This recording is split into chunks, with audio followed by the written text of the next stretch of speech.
Guys, so next up, Jared is going to walk us through what is going on inside this bin right here.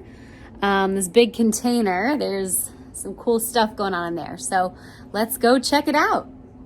So what's going on with the bin? Why do we have a bin?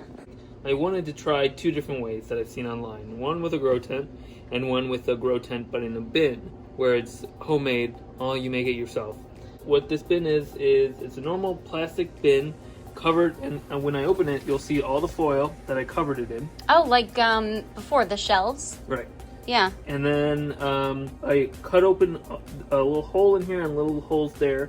Mainly the holes are meant for air circulation, and then the main hole is meant for the light.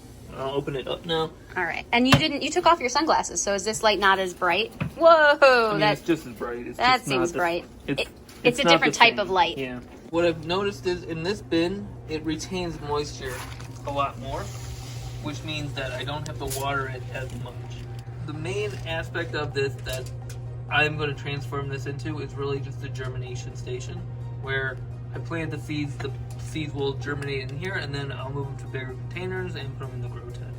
So over here you have two plants in like little cups, and then you've got all of these. So what's in here right now? What's in this green container? That is going to be Swiss chard. What is over here in this little water bottle? Is that your experiment? My experiment of microgreens. So microgreens you're supposed to harvest probably 10 days after planting them. What are microgreens, by the way? Microgreens are there's certain plants when they first start to sprout, they become a seedlings, and those seedlings are called microgreens. They have very high nutritional properties. So, like, what's an example of a microgreen that we might have heard of? Radish. It has microgreens, so you can grow radish to full maturity and actually eat radishes, or you can eat them as microgreens. Another one is broccoli. Broccoli you can wait till full maturity, or you can eat when you're young. They'll just be stems and leaves. Interesting. But they'll still be. I like the buds. So, what is the experiment then? So that right there is a bunch of different lettuce microgreens that I can harvest at any time. However, I kind of wanted to see how many plants can still survive within a small container like that. Okay, so if I were to pick this up, gotta be really careful. Oh yeah, it is pretty moist down here. Yeah, just very damp. All right, so like how many of these can survive? They're just growing. Yep. Yeah. Wow. Look at this one. Come back this way. Look at that guy. Whoa, what is going on with him? That is a type of lettuce. Wait, seriously? Yeah. It's a funky color. Yeah. Look at that. Okay. And then what are some little buds and things you have in here? So what we have in here is normal parsley and cilantro. Basil. Basil seems to be growing pretty well in here, which is interesting. So maybe this is where you should keep some basil. But the problem is with this basil, it's not growing. It's staying in a seedling. Like, it's not growing past the first. It's like a child basil. It's not a teenager or an adult basil. Exactly. This here, they call it a leaf node. There should be basil grows much bigger, right? And there should be 2 or 3 leaf nodes, but it's still staying at 1 leaf node, even though these are the same age as the ones in. Oh, really? This is the same.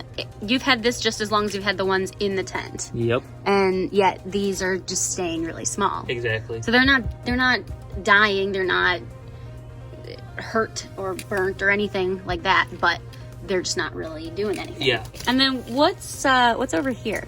Tomato, I think. You can tell from the stem. It looks a lot like the tomato in the other. It does kind of. Oh, it's fuzzy. Fuzzy. Yeah. So it's tomato. I'm guessing it's tomato. Okay. And then the last one is this.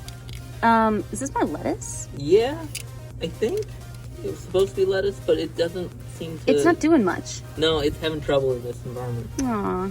Poor and lettuce. it could be because lettuce seems to be doing good in low humidity. Not this. This is too humid. And temperate heat.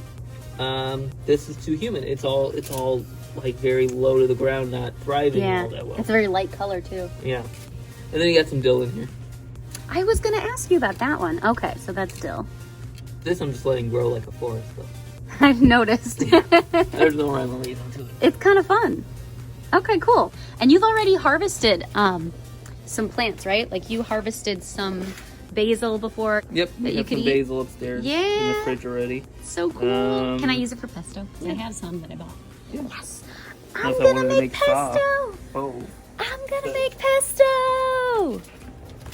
Okay. All right. Well, we'll check in and see if there's anything else you're gonna show us. This is just really cool. I hope you guys enjoyed the little tour of what's happening in there. Stay tuned for some more videos coming up soon. We will keep you posted on all the cool gardening stuff that's going on with us. And in the meantime, I will see all of you on Zoom. Bye.